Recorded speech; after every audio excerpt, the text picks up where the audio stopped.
Kalusugan at edukasyon ang ilan sa mga tinalakay po ni Pangulong Bongbong Marcos sa kanyang ika-4 na State of the Nation Address. Kabilang dyan ang tuloy-tuloy na pondo para sa libreng kolehiyo at zero balance billing sa mga DOH hospital. Balitang hatid ni Mariz Umali. Itinuloy na po natin ang zero balance billing. Wala nang kailangan bayaran ng pasyente basta sa DOH Hospital dahil bayad na po ang billing. Mismong si Pangulong Bongbong Marcos ang nagsabi, dito sa atin mahal magkasakit. Pero makakaasa pa rin daw ang mga pasyente sa Medical Assistance Program. Kasama na nga ang zero balance billing sa mga ospital na pinatatakbo ng DOH. Ibinida rin ng Pangulo ang pagdami ng bagong urgent care and ambulatory services o bukas centers para sa libreng check-up, x-ray, lab tests at iba pa. Sa kauna-unahang pagkakataon, ang bawat bayan po sa Pilipinas ngayon ay may doktor. Kabilang sa pinalawak na PhilHealth benefits ayon sa Pangulo, ang libreng mga sesyon at gamot ng mga nagpapadialysis at 2.1 million pesos na limit para sa kidney transplant. May Cancer Assistance Fund na rin at PhilHealth coverage para sa atake sa puso, open heart surgery at heart valve repair o sa replacement. Padadaliin pa natin ang proseso ng medical assistance dahil ipapasok na po ito sa ating eGov app. Ipinagmalaki rin ng Pangulo na sa kanyang administrasyon, halos 1.2 milyong pamilya ang gumandang buhay at nakagraduate na mula sa 4Ps o Pantawid Pamilyang Pilipino program. 600,000 kabahayan daw ang matutulungan sa ikalawang taon ng Walang Gutom program. Mahigit 3 milyong mag-aaral naman ang nakasama sa feeding program ng DSWD at DepEd sa daycare centers at public schools.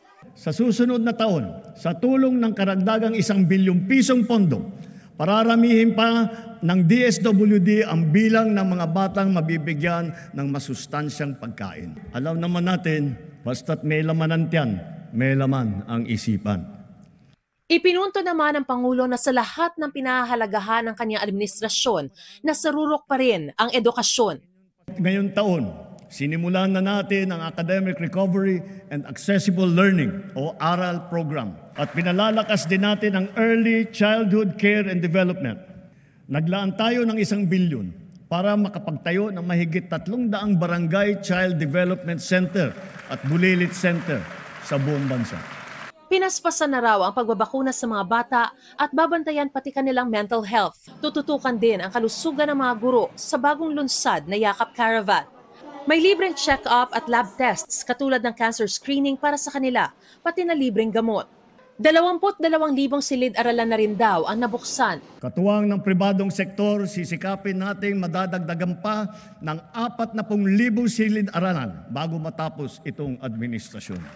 Nakahanda na rin daw ang mga high-tech at digital na gamit, smart TV, libreng Wi-Fi at libreng load sa Bayanihan SIM card para makasabay ang mga estudyante sa makabagong paraan ng pag-aaral. Ngayon, nagdaratingan na ang mga laptop na laan para sa bawat guro sa public school. Tiniyak natin na walang anomalya sa pagbili ng mga laptop na ito. Halos 12,000 pampublikong paaralan pa ang walang internet. Kaya sinusiguro ng DICT at ng DepEd na bago matapos ang taong ito, magkakaroon na ng koneksyon ng internet ang lahat ng pampublikong paaralan. Pinakamahalaga raw sa edukasyon ng mga guro, nadagdagan ang mga nabigyan ng trabaho sa pagbubukas ng 60,000 teaching item. At ngayong school year na ito, makakatanggap na kayo ng kabayaran para sa inyong teaching overload at para sa inyong overtime. Sa kolehiyo, 260,000 na estudyante raw ang nadagdag sa bilang ng mga libreng pinag-aaral. Maglalaan pa rin daw sa susunod na taon ng 6 na bilyong piso para rito. Kaya mga magulang, sulitin na ninyo ang mga pagkakataong ito. Dahil hangad natin na sa lalong madaling panahon, ang bawat isang pamilya ay may anak na nakapagtapos ng kolehiyo o sa TESDA. Sa susunod na taon din tatapusin ang halos 200 planta ayon sa Pangulo bilang solusyon sa problema sa kuryente. Pinulaan din ng Pangulo ang anyay palpak na serbisyo ng mga water district at kanilang joint venture partners. Marami kaming natatanggap na reklamo na hindi man lang daw umaabot ang tubig sa kanilang mga gripo. Sa lawak ng reklamo, lampas 6 na milyong consumer sa buong bansa ang kasalukuyang naapektuhan. Titiyakin daw na mapapanagot ang mga nagpabaya. Mariz Umali nagbabalita para sa GMA Integrated News.